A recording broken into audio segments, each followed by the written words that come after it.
I'm Wesley Rayleigh, the founder and owner of Rayleigh's Confectionery, a small handmade candy company right here in Tallahassee. For me, candy making is not something that I love because it's candy making. It's something that I get satisfaction from because I love working with my hands. I love making something that looks beautiful. I love people's reaction when they smile, and they enjoy the candy because, candy is distilled pleasure, basically. Oh, that's a lot of sugar there. This batch right here is it's a 6 kilo batch, so that's maybe about 13 pounds of candy is what it's going to yield. And of course, it's all sweetness in here. But as with anything in candy making, you have to have a lot of variety. If all our flavors were really sweet, if all our flavors were pure sugar, they would be very kind of uninteresting and kind of bland. So I have a mix when I'm making candy of sweet and sour flavors. I could be doing grapefruit, or I could be doing eggnog, which is what this batch is, a very sweet flavor. And I think in some ways it's like a lot of life.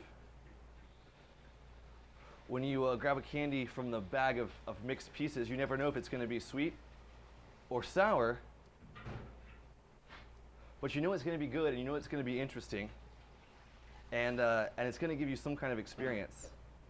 Might not be exactly what you expect, but I think that every kind of candy is enjoyable, just like life experiences,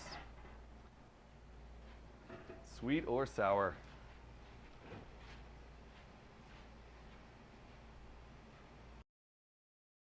I was in the pre-med program down at UCF, and I was not doing well. And whenever I walk into class, I felt like I was the one guy that didn't belong, basically. And my grades were certainly suffering. I was suffering from a lack of motivation. And so in my last semester of my undergrad in the pre-med program, I dropped out. And I wasn't sure what to do with my life. It was a really scary moment because you have everything planned out how you think that life is going to be, and then all of a sudden, for whatever reason, that just falls apart. And you have to think, well, how am I going to make a living? How am I going to have a career? Like, what am I going to do? And I was scared. I was kind of hiding, I think, a lot from thinking about the future. I would think about, just the day in and day out, and, what different people would think of me. I had my focus very narrow on myself. And I was working in a pizza kitchen at the time, so I didn't really feel like that was a career for me.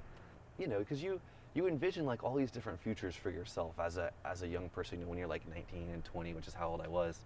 And I just couldn't envision a future that I liked. Like, no matter how hard I tried, I didn't have, like, from where I was, I couldn't see like something that I could be proud of.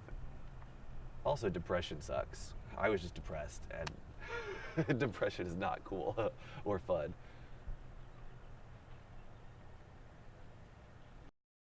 One day I went home and I sat down in front of the TV and I turned it on and I started watching the Food Network, and this guy came on and he was making this beautiful candy and he was stretching it by hand and then putting these designs inside, and I was captivated.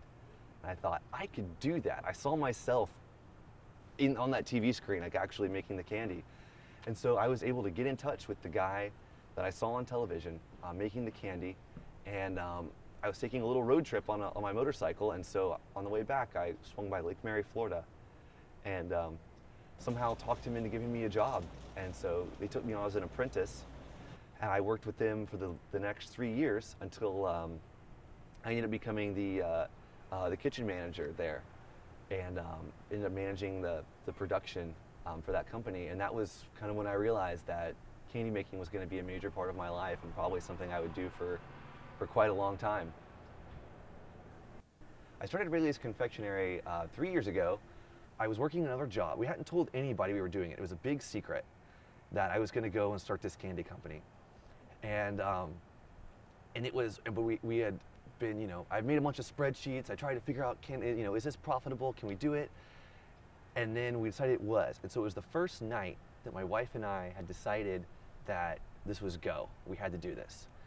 Put the kids to bed, and we sat down, and I had my laptop and she was on the computer, and I had a list of all the supplies, everything that we would need. And we had our debit card. And we said, okay, it's time to buy everything. And so we got on, and I would say, okay, I would read out an item like, we need a 12-inch Mundial scissors. I need a silicon heating element of this size, all the different parts we need.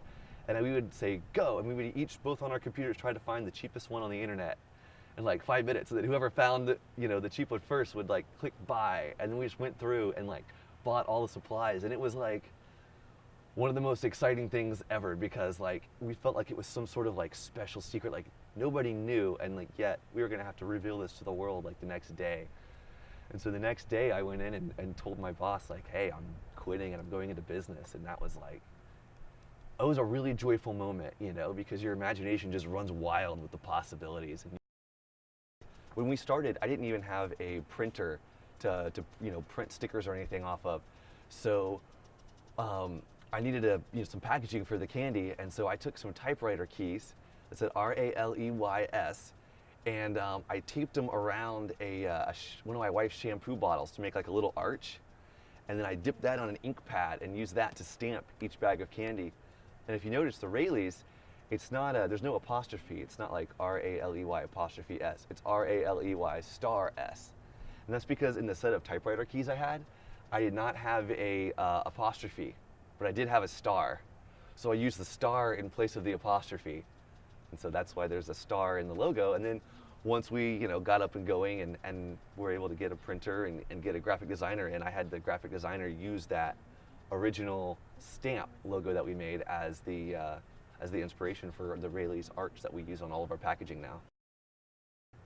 When you first start out and people are kind of skeptical about what you're doing, I can remember my friends and family kind of saying like, wait a second, Wesley, you're doing what? But after a couple years, all of a sudden they kind of saw like, oh, I was paying the bills and I was continuing to do it, and I was continuing to stick with it, and I wasn't getting bored of it, or I wasn't having trouble to make ends meet making candy. You really want to prove them wrong. You want to be like, no, this is legitimate. This is a real way to make a living. I can actually do this. And so once I finally got there, and every milestone, I feel really proud. When I bought a house and I got married and like all these other things, like I did this not just in like a normal job, but in a job people thought I couldn't even like pay my own rent. So it was kind of cool, and I use it as a motivation, definitely. But at the same time, one thing that my mentors have helped me a lot with, and then I've really tried to take to heart, is you have to have an exit strategy. And if it is time to fail, you have to have a plan in place to fail kind of gracefully, And it's better to know when to fail and know when to say, this isn't working, than to keep trying and trying and trying and trying and trying and dragging your failure out over a long period of time. Because as soon as you fail, then you can go do something else that you might succeed at. In fact, each time you fail a business, your odds of success for the next business go up, because you always learn from that. You always learn something from failure. And that's one thing I told Amanda, actually, babe, if this fails, like if it fails today, if this is it, if it's over. And I thought it might. I was already like redoing my resume and handing out job applications. That's how much I thought, man, this might be it. But I said it's already been worth it. Like, you've already had so much fun and learned so much and accomplished so much. I was talking earlier about working with my wife and having her buying the supplies with me, and how much fun we had and how cool it was. But it's also really challenging to run a business, because a business will take as much time as you have. It's really hard to say no to your business, especially when it's kind of your baby, but you have to, because if you don't say no to your business, you're going to end up saying no to your family, no to your friends, and no to yourself in a lot of other ways. And my wife is amazingly patient, and one of the things I'm most grateful for with her is that in the beginning, when I started to not come home until really, really late because I was working, and then go in really, really early all the time, she was super good at communicating with me and then helping me to understand that there are things more important in the business. And And it's a journey. It's tough to strike that balance, you know, because a family's the same way. You could spend as much time, I mean, gosh, I wish I could spend like every second with my family, you know, hanging out with them. And it's hard to strike that balance.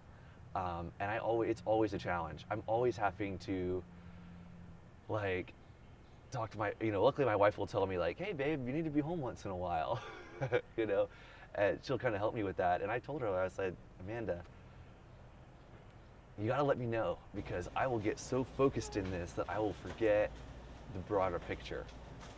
You know, that there's a lot more to life than just running a candy company. And that's tough. And it's also really tough when you have to make sacrifices. You have to say like, I'm gonna go home and hang out with my family or, you know, take a vacation or something. And I know that my business is going to suffer from it. You know, I know that there's things I could be doing that I'm not gonna be doing.